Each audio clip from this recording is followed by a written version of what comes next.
Shachi ma'am, am I audible to you? Yes, ma'am. Yes, yes. Yes, ma'am. Shall we start? Yes, Yes, ma'am. ma'am. You can. Okay.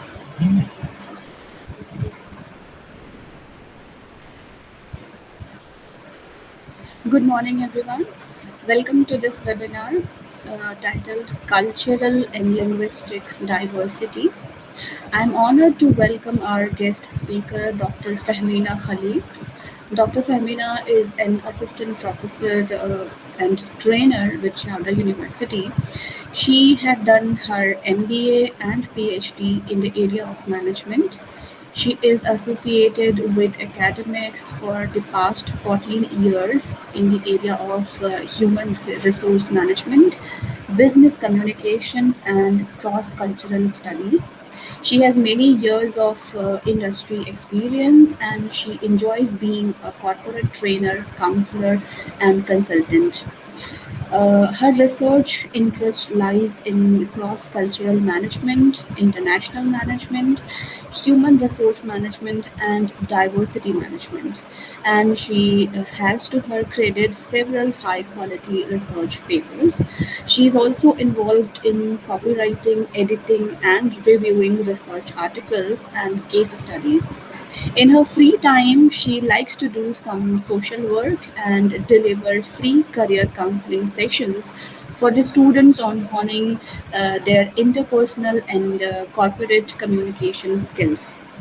On behalf of School of Humanities and Social Sciences, I welcome you, ma'am, and I'm thankful to you that you managed your busy schedule and took time for this guest lecture.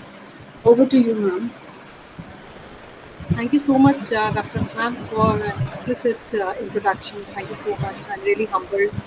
I would like to first thank Dr. Anubha, who is the Dean of School of Humanities and Social Sciences, and Dr. Pramod Kumar, HOD of SHSS. I would also like to thank the conveners of this workshop, Dr. Rafraf and Dr. Sachi Agnihotri, for giving me this wonderful opportunity to interact with the faculty as well as the students here on this platform.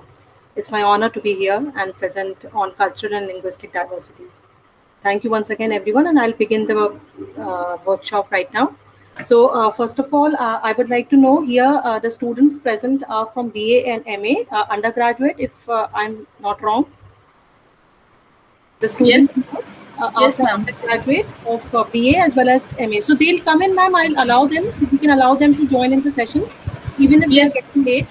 It's yes, okay. ma'am. Yes, If ma'am. they Yes, want, ma'am. they can just join the session.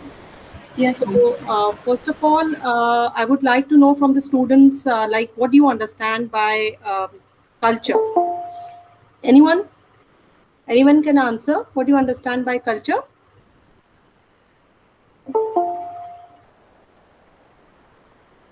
Rafraf ma'am, can you allow the students? Can you admit the students from your No, side? no, ma'am. No, I ma'am. have. Okay, okay, no problem. Okay, anyone can answer this question. So, what is culture and what is cultural diversity? You all are studying in Sharda University. And what is the logo of Sharda University? Anyone? What is the punchline of Sharda University? Everywhere they advertise it. Yes, I can see Wahid Ahmed is here. Porek is here right from the beginning. Why don't you people answer this question? Shivani, Beyond boundaries, ma'am. beyond boundaries. Yes, Margilera Hasrat. One more is there. One more punchline is there. The The world is, world is yeah. here. Nisha Kumari Chaya has just now answered. Wonderful. Yes, the world is here. Where are you? Why do Sharda University gives this punchline to everyone? They advertise this punchline. Why? Hasrat, where do you belong from? Hello, ma'am. I'm from Afghanistan, ma'am. Okay, great, Hasrat. Good to know that you're from Afghanistan. So we have people from diverse cultural backgrounds in this class itself, right? So it is not only different countries that have different cultures. Even India, we find there are different subcultures in India itself. India is a land of diversity. We all know this, right? So even in India, yes, Porek, you want to ask something? You have raised a hand. Yes, I said I'm from Guinea, Guinea-Conakry, West Africa. Wow, wonderful. Correct. Wonderful to know that you are from West Africa. So we have people here from different cultures, different languages they speak, different kinds of food they eat, different kinds of clothes they wear, and they have different habits. So it is very important to be sensitive towards other people's culture. It's not that you have to behave in the way you want people should treat you. It should be the way the other person wants you to behave. This is the punchline of being culturally sensitive. One has to respect the culture and habits of others, as well as live up to the expectations of diverse environment. And diversity is not only seen in university, but when you will go outside the university, work in organizations, there will be diverse workforce you will encounter.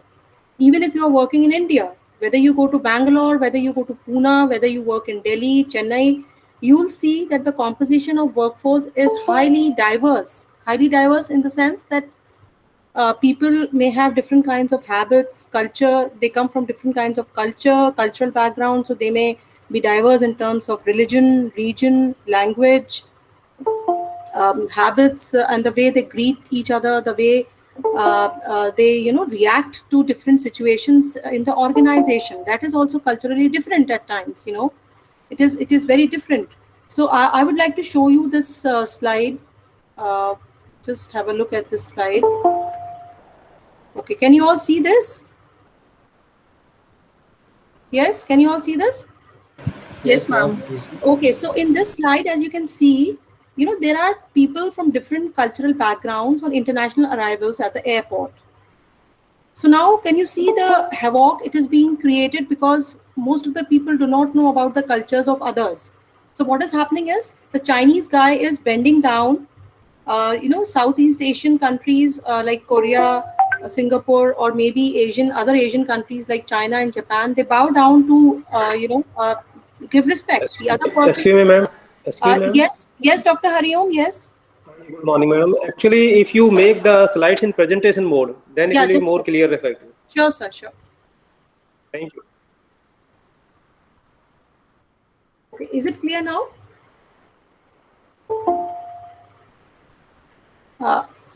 Is it okay? Can you all see it? Ma'am, we can see it, but it will be better is if you make it full screen.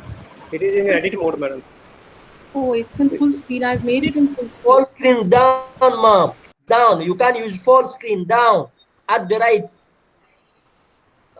Okay. No. No? Continue, no. At the left, continue, no. Yes. No. At the right. This Right. one? Continue On on. your right, Yes. Slideshow. Yeah, so is it okay now? Can you all see it? Yes, ma'am. Okay. All right. Can you all see it now? Great. So what do you see? What do you understand by this? Anybody? What is the problem created here? People are How in to greet in. exactly. Each country has his manner to greeting somebody. Use the finger somebody. There are a different possibility to greeting. Excellent, very good. So this is what I wanted to show you, but I need to go back into the editing mode because I'm not able to allow the students who are joining the session. I have to come back to the screen in order to admit the students who are joining now. Now I'll go back to the. No matter, please continue, madam, on your convenience. No problem. Because Okay, yeah, because I have to go back, to admit the students. must Thank you, need to, sir. yes. Yeah, so everyone, please have a look at this model of culture. The students are joining in. Okay, so culture is not only what do you understand by culture? What does come to your mind? What the first thing that comes to your mind when I say what is the meaning of culture? Anybody? It is very difficult to define culture. Anyone who wants to give it a try? Can I try, ma'am? Yes, Porek. Sure. So when I talk about culture, is like how to eat, how to live, how to walk, how to do everything, because about your culture can give you how you use your what, how you wear the trousers, how you put the shoes, how you eat. Everything is you are doing is your culture. Yes, very good. Very good. Anybody else who wants to give it a try? Yes. Now I want someone from India to answer this question. Chaya?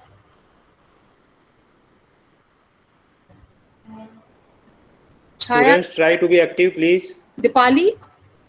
Whatever, there is nothing wrong or right from your side. Please participate. Yeah, Nisha Kumari has just now answered. The environment we live in is our culture. Very good, Dipali. Yeah, I agree with what you said. So it's, as I said earlier, it is very difficult to define culture per se, because culture is in layers. There are different layers of cultures that we come from. Because even in India, we cannot say it has a single culture across India. People from South India may have different culture from someone from Punjab, coming from Punjab. You know, even the eating habits, the language differs, the eating habits differ, the way they do marriages differ, the religion differs, region, languages. There are so many things. So when we talk about any culture, we are talking about subcultures and the layers of cultures. So any culture will have typically 3 layers. Okay, one, the first outermost layer is called explicit layer, which is made up of products, artifacts. So, for example, you have never been to America, but what do you know about American culture? What is explicit out of it? It is fast food, pop culture, pop music. Fast food is very prominent there. Multinational corporations are there. People from different countries are there. So that comes to your mind. So what we notice from outside is explicit. So for example, you go to Chennai. So what you notice there, you notice the language, food, architecture, buildings, right? So that becomes the explicit part of any culture. That is the outermost layer of the culture. The middle layer is the norms and values that guide the society. So what are norms? Norms are the rules of the societies.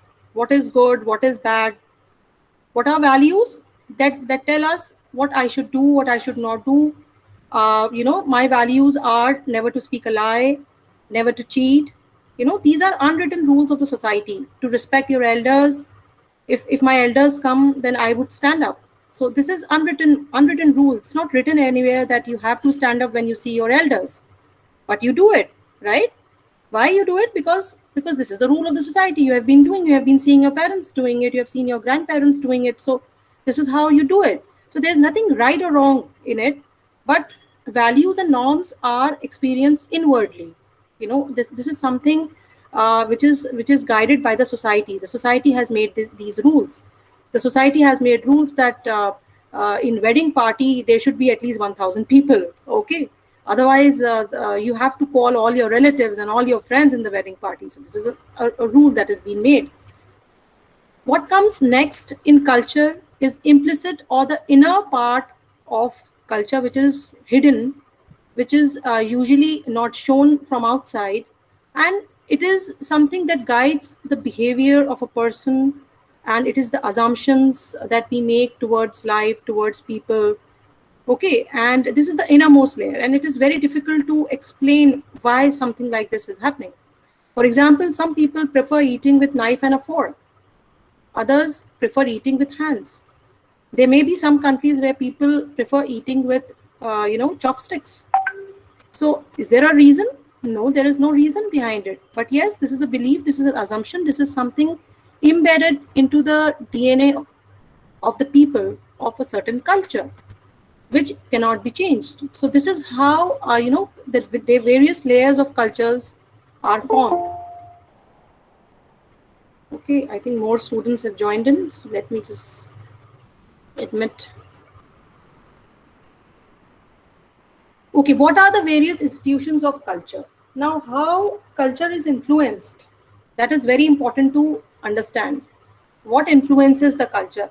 It is very important to understand the institutions in order to understand the diversity, that people come from. So in order to understand the diversity, you have to understand what are the things that influences culture right from infancy, right from a person is born in a particular family with a particular religion, with a particular language. Obviously, that person will be shaped in in the atmosphere in which he or she has, was seen his or her upbringing. So it is instilled right from the infancy in a family. How you will be greeting others, how you don't have to raise voice in front of your parents, how you have to listen to your parents, how you have to, in some cultures like in Chinese and Indian cultures, it is often seen that parents try to instill education right from the beginning. At the age of 3, they put their children into schools and pre-nursery, and they want their children to become engineer, doctors, lawyers. So that is there in certain cultures. While in other cultures, if you go to West, you'll see that the age for admission in school is 5 or 7 years, and it is okay to be an artist. It is okay to be a painter, or maybe a gardener, or maybe a musician. But in some cultures or some families, it is supposed to be a taboo. So it differs from culture to culture. And religion also shapes the way people look at the things when they go outside their family. So it is the environment in which people live. So religion also shapes the environment. Why you should not speak a lie, or why you should help, do the charity, help the poor, because certain religions imbibe these qualities right from the beginning. Okay, so it shapes the way a person thinks. So whenever one steps out of the house, one does charity. So in certain religions, it is compulsory to do charity like that. Or maybe in Punjabis, it is supposed to be very good. If in Sikhs, to do langar for poor people or for everyone, not even if they are not poor. So they do. Even if a person is a CEO of a company, he would come to the Gurudwara and do the service. So it is shaping his or her cultural outlook towards life. So religion also does that. Similarly, education. So education is the value system on which the curriculum is based. So curriculum is also shaped according to the society, according to the norms of the culture. So what is to be taught to the students? For example, you all are going through human values, ethics. You all have this in your curriculum as a compulsory subject. Even when you were in school, it was compulsory to do prayers in the morning, right? In school, everywhere it is compulsory to do prayers in the morning. So education is also shaped, is a part of culture, and it shapes the culture. In some schools, it is not found that someone will pray in the morning, but in some schools it will be there. Similarly, another institution that shapes the culture is mass communication and media. Media plays an integral role and a part in shaping or making the concepts of people, because we all read newspapers, we all listen to news, and what comes in the news, it shapes our thinking, our process of thinking, of judging people, stereotyping. So what it shows on the media helps to shape the culture also. Okay, so it helps in spreading values, attitudes, taste, vocabulary, culture. So what is advertised on media, mass communication media, you would like to buy that, right? If there's a lot of advertisement of Myntra, then you would go on Myntra to buy certain products. If there is a lot of advertisement of Starbucks coffee, then you would go to Starbucks coffee, thinking that, oh, this was advertised. So it influences your preferences, it influences your behavior. You would tell your parents, no, I would like to go to McDonald's, it has been advertised on media so often, so I would like to go there. So these days the culture has been shaped so much by multinational corporations. A McDonald's in India is found everywhere. It's although the taste of McDonald's India is very different from McDonald's America, but McDonald's is McDonald's. So McDonald's, KFC, Starbucks, Pepsi, all these things are all these products are from multinational organizations. And these are found so often in all the countries that it is shaping the culture slowly. Slowly, the culture of metropolitans or cosmopolitan is becoming like what? Can anyone tell me? Anybody? What is the culture? So is it, don't you think the culture you'll find in Kuala Lumpur or culture you'll find in Delhi will be very similar, and culture you will find in Singapore will be very similar? Why? Because people there everywhere, or in Mumbai or in Chennai or in Bangalore, these are metropolitan, cosmopolitan cities which are very much influenced by multinational organizations and influenced by products that are being sold, and the culture is slowly being changed. If you go to village, people in summers would offer you a lassi in India. Okay, so for those who do not understand, lassi is made up of curd or yogurt, a sweet yogurt rather. But if you go to a metropolitan, you might be offered Sprite or Coke or Pepsi. And similarly, it will happen in New York or in London or in Munich in Germany. So this culture is becoming globalized slowly, right? I hope you are able to understand. Any questions till now? Yes, ma'am. In our culture, it's chai, tea. Oh, Hasrat, it's tea. Yes, even in Indian cultures, you would find many homes would offer you tea. But I Yes, was green particularly tea. talking about summers, where, even in India, as I told you earlier, there are certain subcultures you'll find. If you go to North India, people may offer you lassi made up of yogurt or milk, and it is often given in the time in summers. And in winters, of course, tea is there. Even tea, the way tea is made is different in different cultures.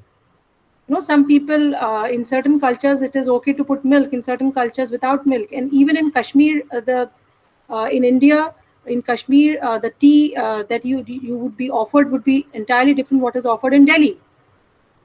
Okay, Hasrat. So it's called kahwa in Kashmir. So it also varies with cultures.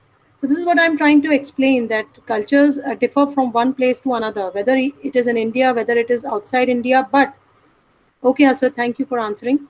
Okay, but at the same time, it is becoming globalized, as I was telling you, from outside. The layers of culture that I spoke about in the beginning, it talks about explicit, the outside layer. So from outside, you may seem that it is similar. In Mumbai, in Delhi, in Bangalore, you may find that it is similar. The culture is similar, but the subcultures may vary from one village to another, from one state to another, from one part of the nation to another nation, another part. So, why I'm telling you all this is that since there is so much of diversity in culture, you see, there is so much of diversity, then one has to be sensitive. I mean, if I go to a place where I'm being offered tea, but I don't drink tea, so, it can be rude to say no. Some people, some cultures may feel offended. They may feel that, oh, this person has refused. So you need to understand the other side of the culture. You need to understand the other side. That is the most important thing. Okay, so what is the role of communication in culture? Here comes the role of communication. Here comes the role of linguistic language, the way you communicate, the way it's not only verbal communication but also non-verbal communication that plays extremely important role in communicating that you are respecting the other person's culture without being rude, without just saying no to someone else.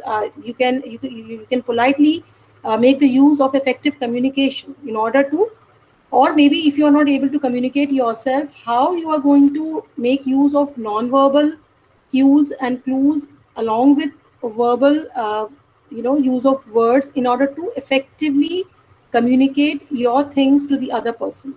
So therefore, communication is the most important part, or the role that it plays in effectively communicating across cultures. So culture not only dictates who talks with whom about what and how the communication proceeds, but it also helps to determine how people encode the message, what meanings they derive, what conditions and circumstances under which various messages may be sent, noticed, or interpreted. You know, if in India, it is okay if you go to a person's house without announcing. It's okay. You can just ring the bell, go and meet that person, come back home. But in certain cultures, it is very rude to go unannounced. You know, so it is the same thing. Going and meeting someone, even in Western cultures, even for meeting parents, people have to take appointments.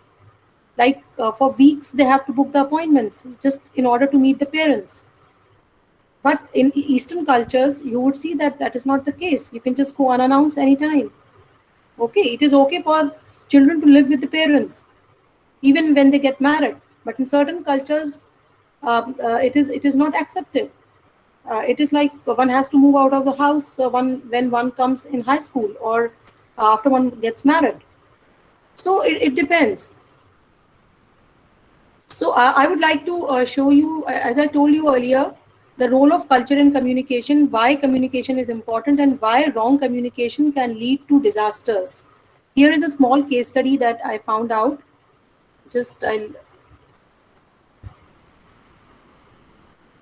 Can you all see it? You all will be able to read it. Now. It's good now. Sorry? It's good here now. Okay. Thank you. Please read this.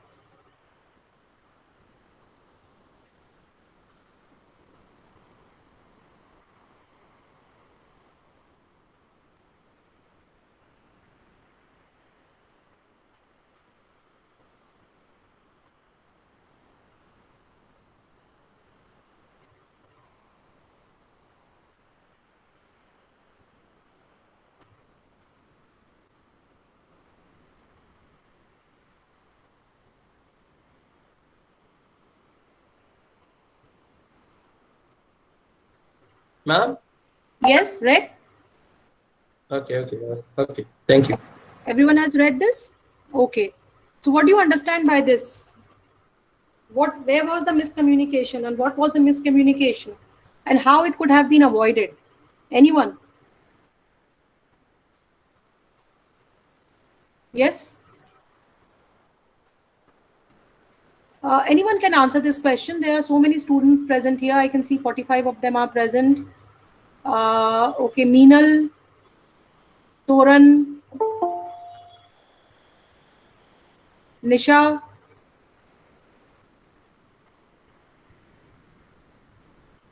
Prachi. Oh, sorry, Prachi ma'am. She's a ma'am. Rahul, Richa. Someone please answer this. Yes, so here, okay, let me explain it to you. Basically, what has happened is a miscommunication. Miscommunication in the sense that the training was not provided appropriately to the people to operate the plant. So what happened? People were not able to get the instructions. So if your teacher gives you instruction how to write the exam, and if the teacher is not able to give instruction properly to the students, what will happen? They'll not be able to write the exams correctly and will not get good marks. You know, similarly, when a question paper comes, it is in a written form, and if the question is not explicitly understandable by the students, then what will happen? You will end up writing the wrong answer. Same thing happened here in Union Carbide in Bhopal. People who were working in the plant, in the factory, were not effectively communicated. They were not communicated what has to be done, how to do the operations. Probably there was some linguistic barriers, there were some cultural barriers because it was an American company. And what happened? Because lack of competent communication led to the leak of gas and killed so many people. So lack of communication can create havoc, it can create barriers, it can create fights between people, it can create misunderstanding between people. So it is very, very important to understand the importance of communication, especially in cross-cultural areas in different countries, different people, different languages. So it is very important to understand this. I know you all must have seen this diagram of communication, right? This diagram, you all must have read communication at some point of time. and you know that there is a sender of the message, there is a message, and then there is a receiver of the message. So message is received by the person. So if the message is not received correctly, what will happen? What will happen if the person is not able to receive the message correctly in the right form that it was intended to be received? What will happen? It will lead to miscommunication, and miscommunication will lead to non-performance of the person, or not being able to perform the task or the duty assigned to that person. So similarly, even in cross-cultural communication, it becomes a very difficult task. If the teachers are not able to communicate to the students, then what will happen? The students will not understand, right? Similarly, if you are not able to communicate, the students are not able to communicate with other students from different cultural backgrounds, it will be difficult for you to remain in the classroom, or to make friends, or even get a project done, which is usually done in groups, because you are not able to communicate. So this is why it is important to understand this diagram of cross-cultural communication, where there is a sender A, and this is a sender, this is the receiver of the message B, and they can be verbal message or non-verbal message.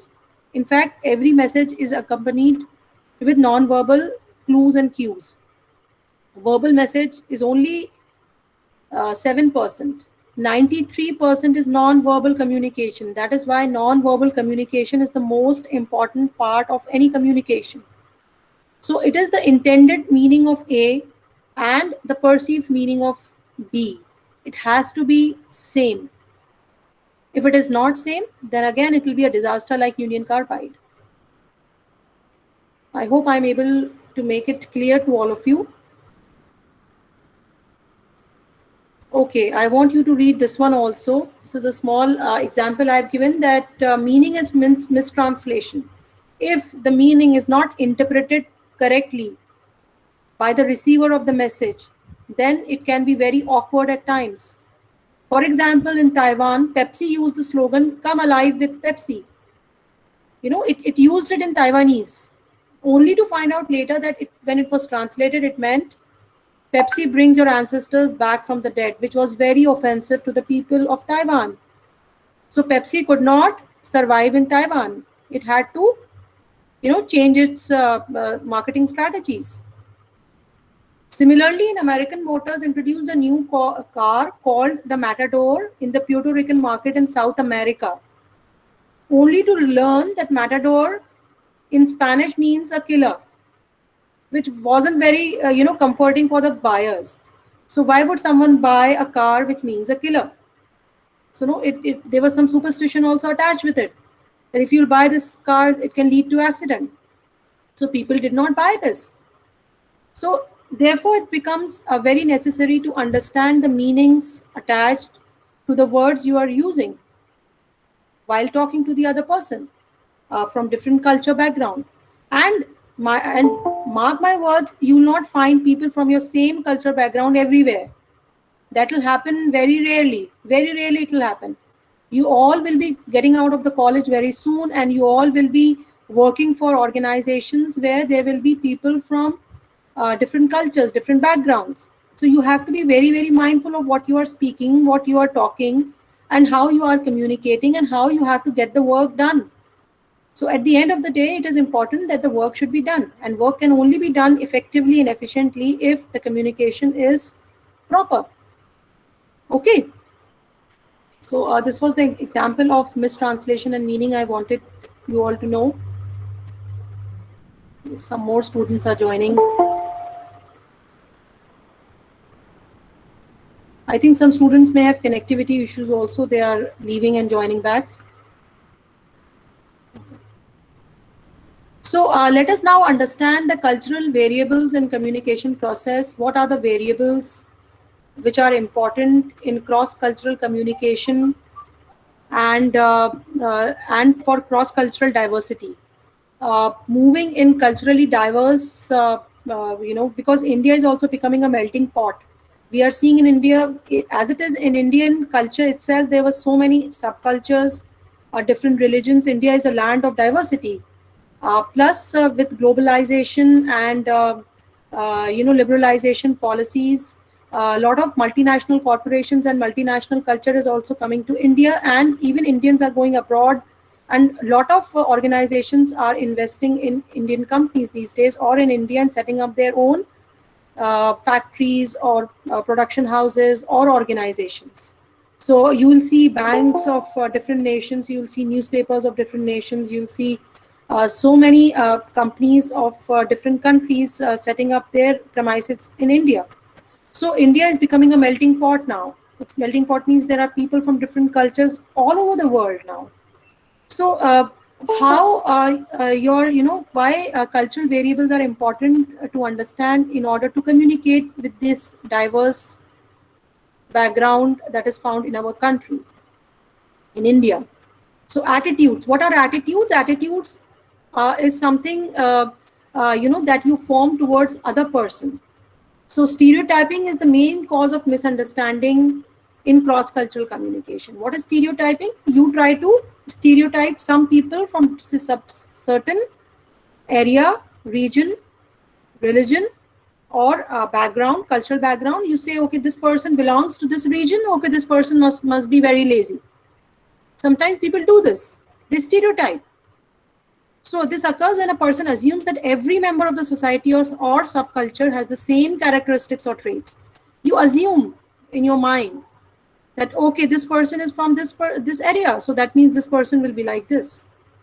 So culturally sensitive people will always deal without stereotyping. They will always meet a person as an individual, not because of his or her race or color or gender or region. Okay, so this has to be taken in your mind when you're making friends, when you're working in organizations, when you're talking to your teachers, or even educators when they are talking to their students. You have to deal them as individuals rather than to which culture, region, religion, sect, gender they belong to. That is why it is important to understand cultural diversity. Social organizations. Now, everyone is attached to certain social organizations, certain political parties, or maybe some religious parties, which may differ in values, approaches. So you have to be, again, very mindful that you do not have to judge a person because that person belongs to a certain, organization. Okay, these organizations can be, certain tribe, religion, certain profession. If someone's family is into carpentry for many generations, that doesn't mean that that person does not have a right to become a doctor or a lawyer, right? So one should not judge people by their background.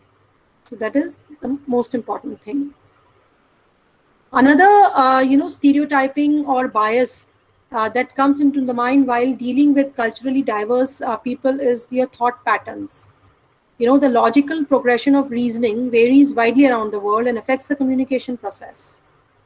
For example, you may give, colors are given different values in different cultures. I don't know how it is done in Africa or in Afghanistan, but in India, white is associated with mourning at times. So white is worn by a woman who has lost her husband, or maybe if someone is going to a congregation where a death has taken place, then people may wear something white in color. But on the contrary, in certain countries, white is associated with joy. For example, white is worn by a bride in certain cultures. The bride in a wedding would wear a white dress. So even the colors are given different connotations in different cultures, right? So in India, if someone wears, in Western countries, it is when someone is mourning, then they wear black color. They prefer wearing black. In Indian subcontinent, it is white. Okay. Okay, someone wants to, Vishal Singhi, you want to say something, or you can just mute yourself? Thank you. Now, roles. What are roles? There are different roles assigned to people. Different roles. You may be a student. You are assigned a role of a student. You are a son at home. You are a student at university, you are a friend to your friend, or a classmate to certain people. So certain people are given certain roles in different societies, and they have to live up to the expectations of those roles. For example, the father plays the role of the head of the family in subcontinent, while that may not be the case in other countries. Whoever is the breadwinner of the family is supposed to be the head of the family, be it a woman, be it the lady of the house, be it the man of the house. So it is a different roles are played by different people. You may be a student, you may be an artist, you may be a sibling. So so much of the difference is attributed to the perception of who should make the decisions and who has the responsibility of what. So if your father is the head of the family, he has the right to make the decisions. You do not you cannot make certain decisions. For example, in India still today, people are not allowed to make decisions regarding their marriages, or maybe taking which subject they should take after class 10th, or which profession they should go. Things are changing. As I told you earlier, in urban and rural India, there's a lot of difference in culture. The culture is being preserved by the rural population of India. Another important aspect is time. How people see time in different cultures. Different cultures see time differently. For example, in subcontinent, it is okay if the time is 10:30 and if I join the meeting at 10:35, it is all right. The meeting will begin 5-10 minutes here and there. But in certain cultures, it is absolutely rude and it is not allowed at all. And time is it's like money. Time saved is money saved, and time is treated as if it is very important part. And everything is according to the time. Everything is according to the clock. So those people, those cultures are called monochronic cultures, like Germany, like USA, where time is experienced in a linear way, with a past, present, future, and it is to be saved, it is to be spent. If the meeting is supposed to begin at 10:30, people will be there at 10:25. If a wedding is to take place at 7:30, people will be there at 7:20, maybe 10 minutes earlier, but not later than 7:30. So they concentrate on one thing at a time, and they always adhere to deadlines or timelines and believe in short-term relationships. People from monochronic cultures believe in short-term relationships. They come, they meet in organizations, complete their projects, and then they forget. On the contrary, in polychronic cultures, people may do a lot of things. They multitask. Okay, I'm at office, but I can call my home also. I can call my friends also from the office. Okay, the meeting is there. Meeting is going to take place at 7:30. Oh, everyone will come by 7:30, 7:35. Okay. All right, I hope you're understanding. Okay, so in polychronic cultures, people tolerate many things occurring simultaneously and emphasize involvement with people. These people are likely to hold meetings and move around and conduct transactions at the same time. Okay. In some countries like China and Japan, punctuality is considered important, and being late would be considered as an insult. So if you are dealing with people from China and Japan, you have to see that you stick to time. In countries such as South America and Middle East, being on time does not carry the same sense of urgency. It's okay if you are on time. It doesn't matter. In Middle East, in South America, in Indian subcontinent. Okay, I hope I'm able to make myself clear. And similarly, language, which is a part of communication, whether it is spoken or whether it is written, is also a cause of miscommunication many a times. Okay, so sometimes people may not be able to translate, or they translate it into poor form.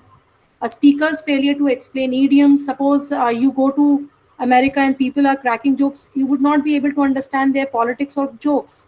Or they are coming to India, they'll not be able to understand our jokes.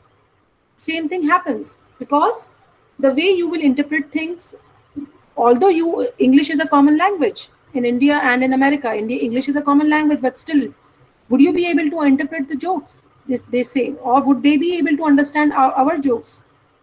If everyone is laughing in a team, And if a person is from a different cultural background, one or two people, then you have to be sensitive of what you are speaking, because everyone is laughing, they might feel offensive. Okay. So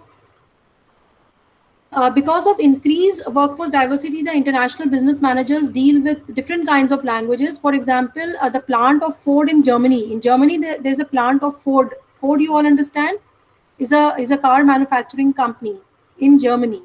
People speak Turkish, people speak Spanish, as well as they speak German.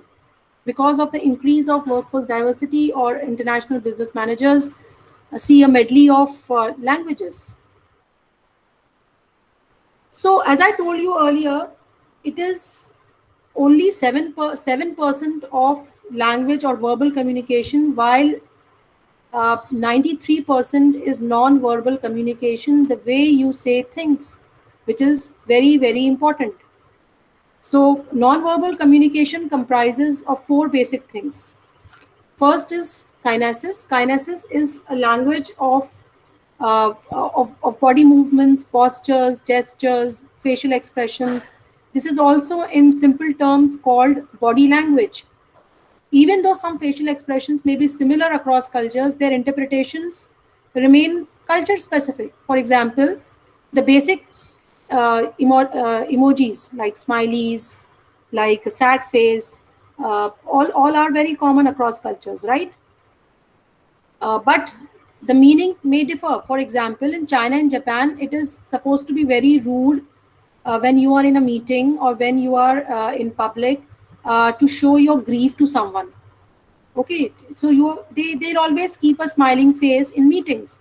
So if someone says that there's a death in the family and that person is smiling at the same time, people may take it in a very wrong sense. They may say that this person is lying. But that is not the case. That is not the true case, because in China and Japan, they don't show their expressions on their face. They'll always keep a smile. Okay. And in case of any mishap happening in the family, they would still keep a smile on their face. These differences of interpretation may lead to conflict. Okay. So you have to avoid this conflict by being very, very explicit of what you are doing. And this can only be done if you will understand about what is happening in the other culture, if you know about the other culture. I'll come to the discussion where I'll let you know that how you can do that, how you can be sensitive towards other cultures. But first you have to understand how you can, be offensive, or how miscommunication or mistranslation can lead to conflict between two parties. Proxemics is a science or language of distance. It is a language of space. How you stand, how in what proximity you stand with your friend. So there's a personal space and there's a official space. So in office, you cannot stand very close to the manager, or you cannot stand very close to your teachers in university, but you can stand very close to your friends. So in certain countries, it is considered respectful to maintain a distance while interacting. And perception of space also includes the level of physical contact that you are making with the people. Okay, in certain countries, it is considered respectful to maintain a distance while interacting. In English, and Americans are serious about standing in lines in accordance with their beliefs of democracy and principle of first come, first served. So if you go to USA, if you go to England, you'll see that people are making up queues for everything, lines for everything. But there are certain immigrants from certain countries who do not believe in this, and they say that in our country, anybody from the family can stand in the line and hold the space for the family member. So there comes the conflict. Okay. So in their family, it is permitted that one member of the family to save the spots for others. Similarly, physical contact is also, like the way you touch someone, is also a part of space. It is also called language of haptics or language of physical contact. For example, kissing someone on the cheek as a greeting is typical in France and Spain. It is okay to, do cheek to cheek in France and Spain. And even it is a method of greeting in a job interview. But in North America, use of handshake is during a formal occasion, and one should apologize if accidentally someone touches someone's shoulder. So it is so different. The same thing, you know, in South America, it is okay, even in a job interview, to do cheek to cheek. But in North America, the same thing is not appreciated. Even in India, it will not be appreciated. Even a handshake is not appreciated at times if you are dealing with opposite gender, opposite sex. It is better that you just, do not shake your hands. In contrast, Japanese cultures use a non-contact form of greeting. They always bow to demonstrate their respect and honor. Okay, they may not handshake, but they may bow. Or for example, in India, we would do namaste, right? We just fold our hands to do namaste. So that is Indian culture. Now, after going through the language of space, language of body language, space language, touch language, another important aspect is paralanguage. Paralanguage is something between a verbal and non-verbal communication. It is neither verbal communication, it is nor a non-verbal communication. It is something in between. This is the way you speak your words. This refers to something how is said rather than the context. It is the rate of speech that you are talking. Your rate of speech should not be too high, too low, the tone, the intonation. You should not make many noises, laughing, yawning. Even, silence is a powerful communicator. In certain cultures, silence is supposed to communicate so many things. Even you know that if you ask for something to your parents and if they remain silent, you know the answer is no. Am I right? That happens with many of you. That you ask for something, you ask for a Mac from your father and he is quiet. That means it's a no from him, right? So silence is powerful communicator. It is maybe a way of saying no. Americans get uncomfortable in 10 to 15 seconds of silence. They have a habit of speaking a lot. Chinese and Japanese tend to think of a situation for 30 seconds before speaking. They would always, think before speaking. So that also differs from one culture to another. Another kind of language is object language, the way you dress up, clothing, your furniture, your car, your cosmetics, and this is, material culture that communicates with people. For example, in Indian subcontinent, if someone owns a Mercedes, is supposed to be very rich, belongs to maybe an affluent family. Maybe that Mercedes doesn't belong to him. Maybe it is his father's, right? Because his father is a rich guy. So the son is driving a Mercedes. So it also often speaks a language. Objects also speak a language. It shows the person's background, financial background, educational background. Okay, so it refers to communication through material artifacts, architecture, office design. Sometimes even in organizations, in offices, you'll see that the furniture and the place of sitting is different from different designations. A person who is new to the organization, who has joined as a trainee, may be asked to sit in a cubicle, but someone who has joined as the manager of a company may be given a cabin to sit. Even office spaces are different. For example, in Japan, it is very interesting that as the person moves up the ladder, as the person moves up the designation, he or she moves up the stories. So the highest story is for the CEO of the company. So each story, each level, he or she moves up if he moves in his designation. So in Mexico, also it is advisable that if you are visiting Mexico, people try to give a lot of value if you give value to their architecture. So people, in fact, before starting or setting up a business meeting, they go and just have a look at the architectural surroundings of the nation. And one has to appreciate those, architectural surroundings, which are really, really prized by the Mexicans. So this was all about cultural diversity that you have seen, and the role of communication that communication plays, in making the message clear, and how mistranslation or miscommunication can lead to a lot of conflict and a lot of misunderstandings between people, and how diverse cultures have diverse meanings for the same things, whether it is emotions, whether it is material, whether it is colors, the way you dress up, or the way you talk. So it has different meanings in different cultures. Similarly, linguistic diversity also is very important to understand, and it is important that you should respect all the languages, because languages are also derived from culture. For example, a person in India belongs to, Tamil Nadu may speak Tamil. A person from Karnataka may speak Kannada. A person from Afghanistan in the classroom may speak Afghani, or from African may speak French or any African language, or English. Okay, but if you are raised in a different culture, even the way you speak your language will be different. If a Tamilian is raised in Delhi, if a person whose parents belong to Tamil Nadu and his native language is Tamil, but he's raised in Delhi, the way he speaks Tamil will be different. Similarly, if the way you speak English in south of India, or the way you speak English in north of India, and the way you speak English in Africa, or the way you speak in English in Afghanistan also differs. So that is linguistic diversity. At times, there can be things that you are not able to understand, or again mistranslate because of communication.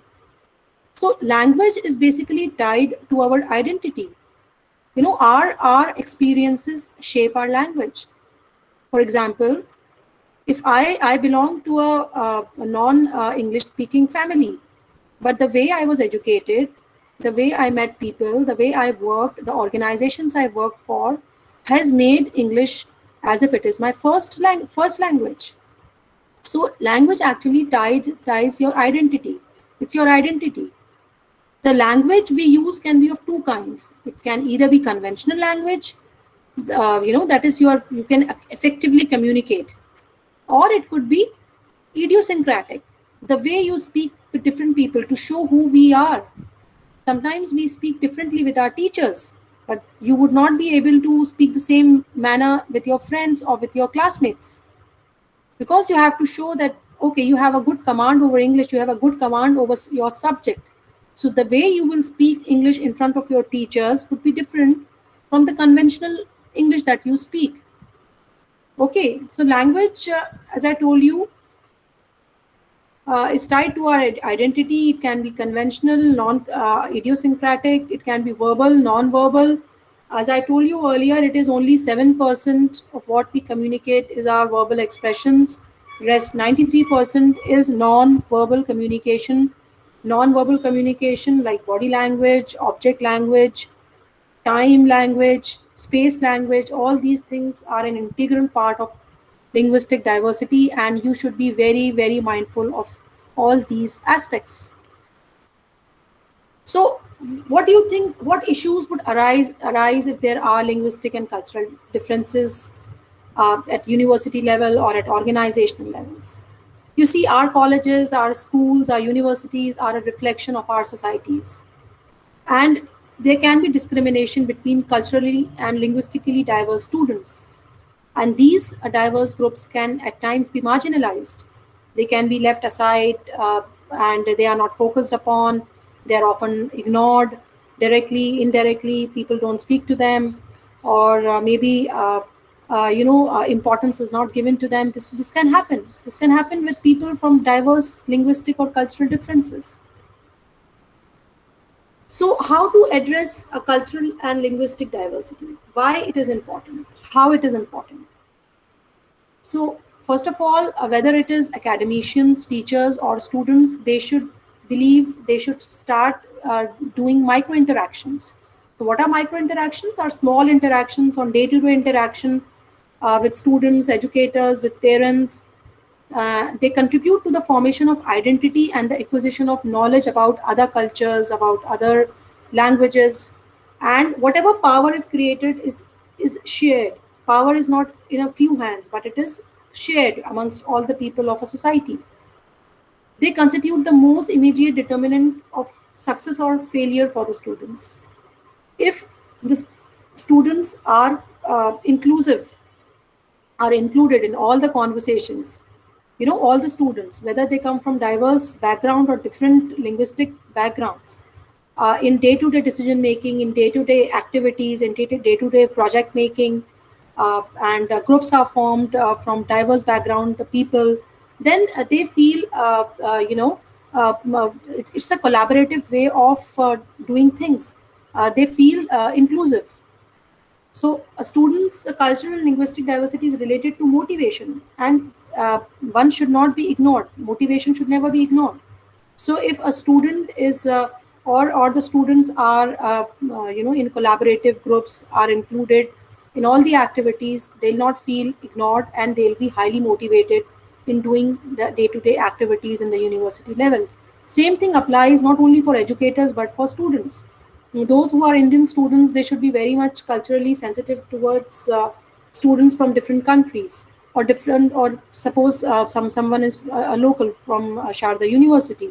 So that students should understand that people coming from different parts of the country, like there are a lot of people from southern India, and Eastern India and Western India, and their culture is very different from North India. So they should be welcomed. They should be a part of the groups. They should be collaborative learning, and they should be helped. They should be handheld for any kind of problems that they are facing or issues they are facing in the university. Another way that is happening these days is plurilingualism. People are learning more than one languages these days, and they are very comfortable in switching from one language to another. For example, I am a plurilingualistic. I can speak very fluently Hindi. I can speak very fluently Urdu as much as I can speak very fluently English. It depends on the people I'm interacting with.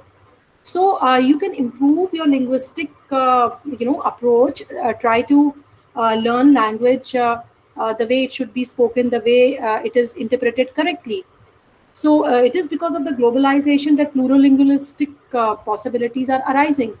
A Hindi speaking may speak English as good as his Hindi is. Then also rise of portable devices like PDAs, like Google, has created plurilingual communities online. Learning can be demonstrated in multiple languages alongside English these days, because it becomes so easy. There is Google Translator. There was one student I was teaching at another university earlier, and he was a Japanese. So it was very difficult because all the students would understand English, and my class group was a mix of African, Afghanistani, and Indian students. There was only one student who was a Japanese.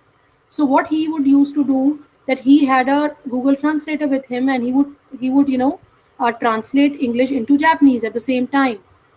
So it had become very easy for him, and he actually picked up English very quickly. So this was plurilingualism. Another way of getting linguistic diversity is by creating third space, which is becoming very vogue these days, and a lot of people are doing this. It is an inclusive linguistic and cultural expression of project-based learning. This is a third space is created where people learn from each other.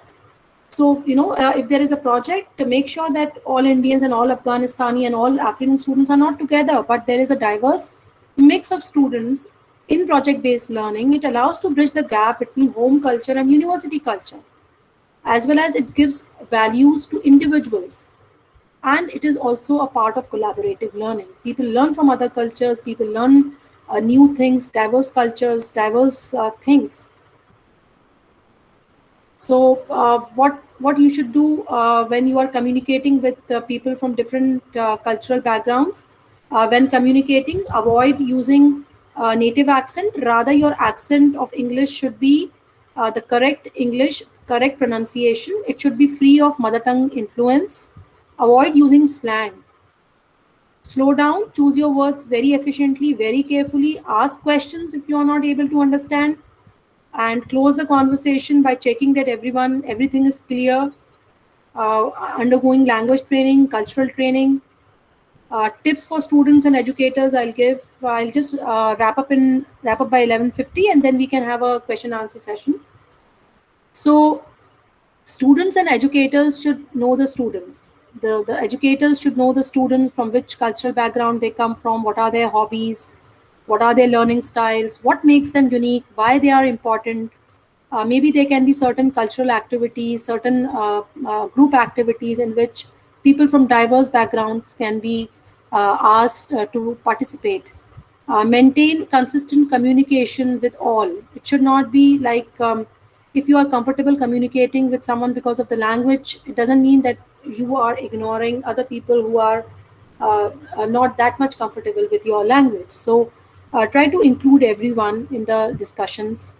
Acknowledge and respect every student because every student has a diverse, rich cultural background, and take time to highlight what is good about a student's culture. Acknowledge and try to also find out what can be offensive, or inappropriate in certain culture. Then practice cultural sensitivity. Be sensitive about what you are speaking. Keep an open dialogue with the students, and be very much sensitive about religion, region, beliefs of a person. Don't try to make fun of the way a person dresses up, or the person eats, or the person behaves, or walks or talks in the class. It can be offensive. uh, be more empathetic. If you were to go in another country and the same thing happens to you, how would you behave? So you have to behave in a manner which is really appreciated by everyone. Okay. Whether a person belongs to a certain race or a cultural group. Understanding cultural diversity and linguistic diversity can lead to better understanding of lessons and people, and you tend to learn about different background, different cultures, and more comprehensive understanding of the subject matter is also possible through this. Diversity helps students become more open-minded. They are more open-minded, they have less prejudices, they do not stereotype, and they don't make any opinions about others. They are not opinionated. They get to learn so much about others. Diversity also helps students feel more confident and safe.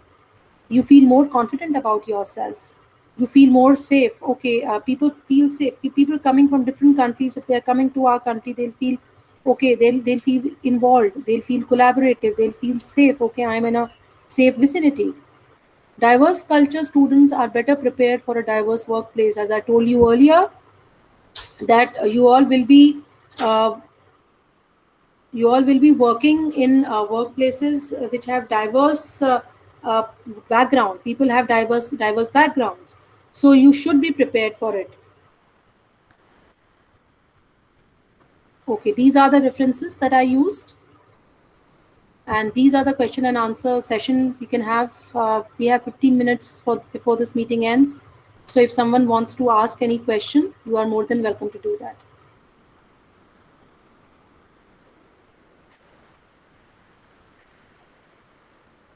Any questions?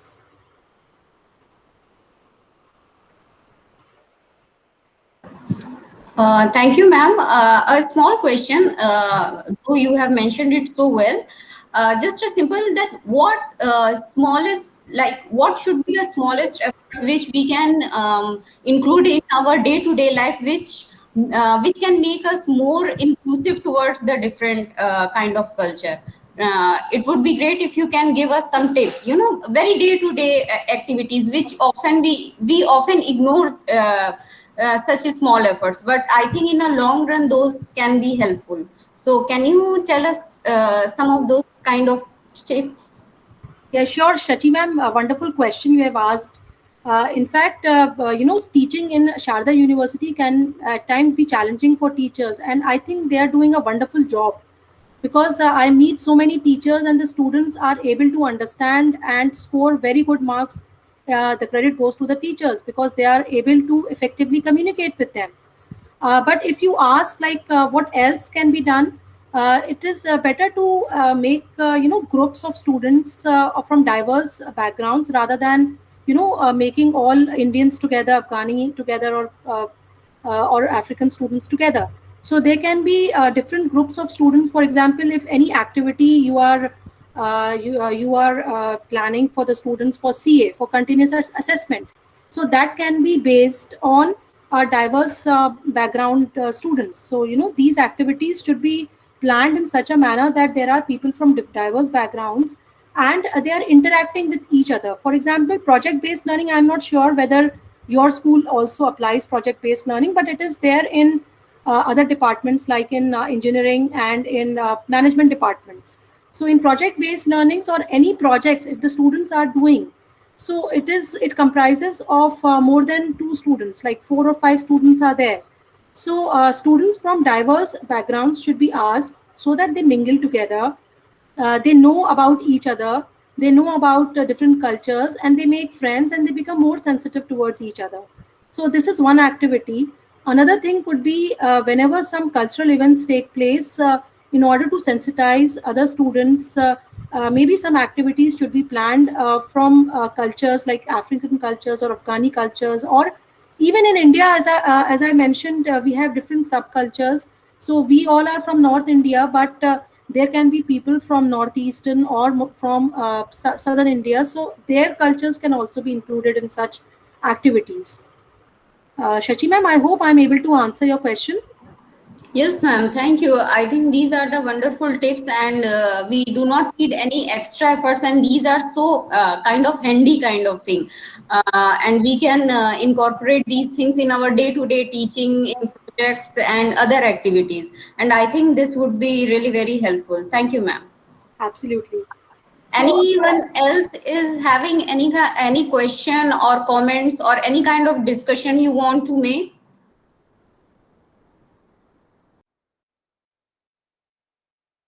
I can share the slides if the students want. They can. It can be handy for them. Yes, ma'am. That would be really very helpful. Yes, surely.